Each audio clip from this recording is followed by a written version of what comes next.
light. To the degree they have a capacity for it, they merge with it on a higher level.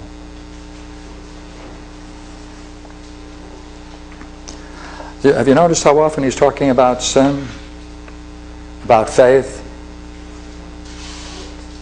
about post-resurrection? Nothing. It's the great Dionysia. It's not one line of the 10 letters of it.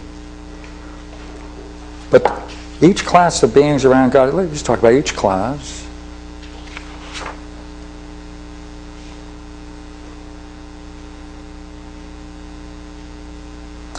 To speak plainly, in all beings there's a distribution from the first to the second by a well-ordered and most just providence for all.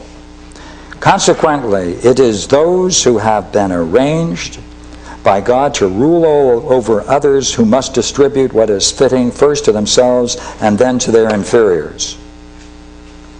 Therefore, that overflowing, the whole order, is nothing other than the unfolding of, here's the new word, providence.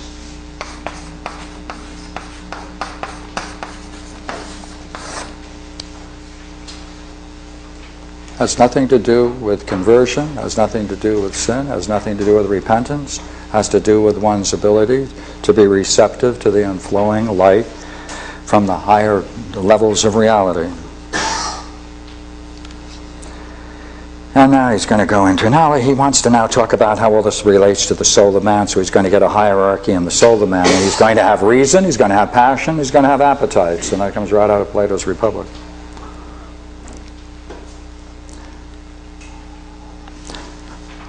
How shall we not be ashamed, then, if we overlook it when reason is treated unjustly by anger and passion, and exiled from the rule provided by God, when we arouse an unjust and unholy lack of order, insurrection, and chaos in ourselves?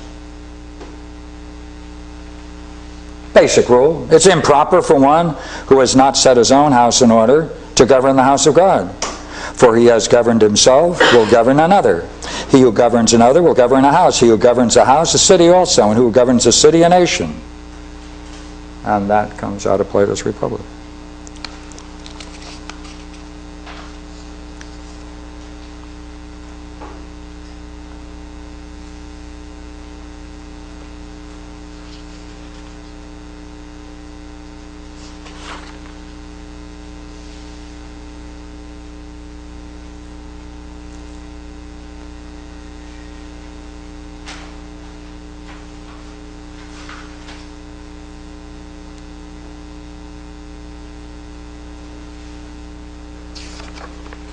Okay, let me give another one. Very interesting.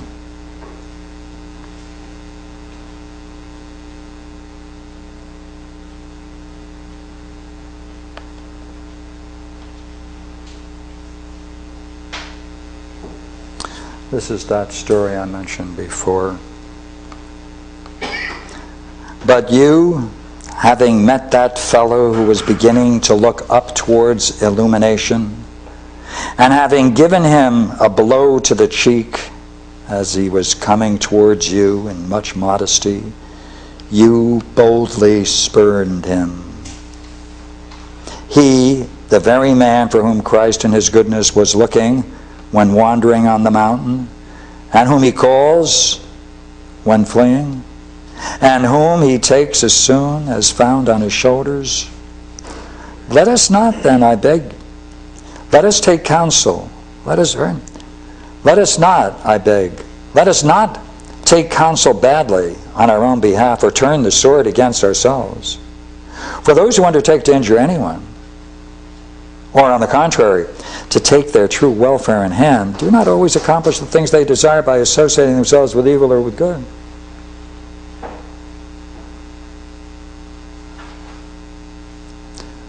Therefore, for this reason, right, an eager desire is roused in us for God, the good, and always to be with the Lord, and not to be marked off together with evil away from the most just, to endure there what is fitting for us in our own natures.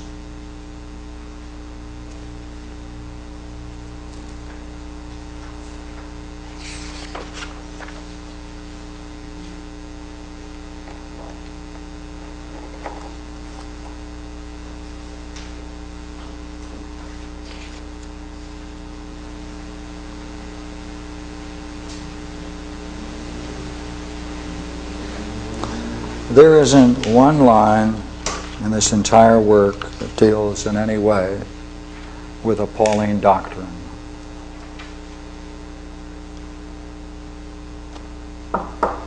Have I given enough quotes to at least raise the possibility that what he is doing is taking this entire work and translating Neoplatonic thought into Christian metaphysics? Because I want to go one more step. Yeah, please. I have a book by James Price. He shows where the book of Revelation is taken almost word for word right out of Plato. Yeah. The whole book of Revelation comes right out of Plato. Yeah. Yeah. Well.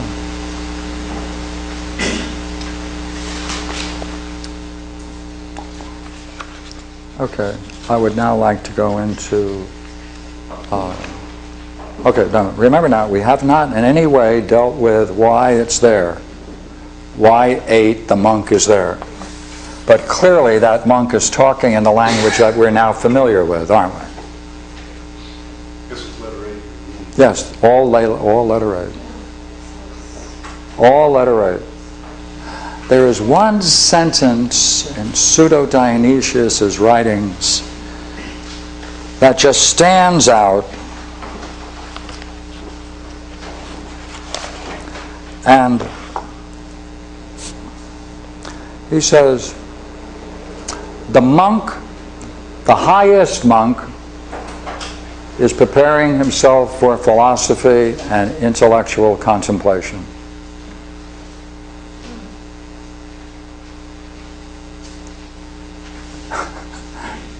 And that's number 8. Because all of those quotes you can find in Proclus with those references I just gave. And I'd like to read one or two so you can see the style of his thinking. Therefore, that monk is preparing himself for the philosophical life and contemplation. What does that mean then? How then is philosophy and Greek metaphysical thought being introduced into Christian metaphysics? How is it being positioned? What is Dionysius doing? Well, you know what? I was going to go into symbolic theology for a minute, but I'm going to go to the 10th letter, read the 10th letter for you. Okay? Because I like it so much. And it's very short. I can read the whole thing, which is another value to it.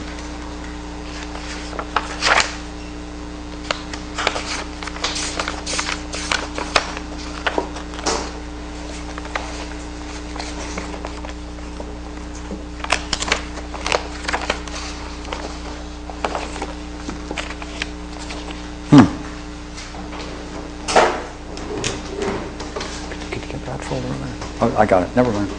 I didn't think the... Yeah, okay. I was worried about that wire reaching that distance. Okay.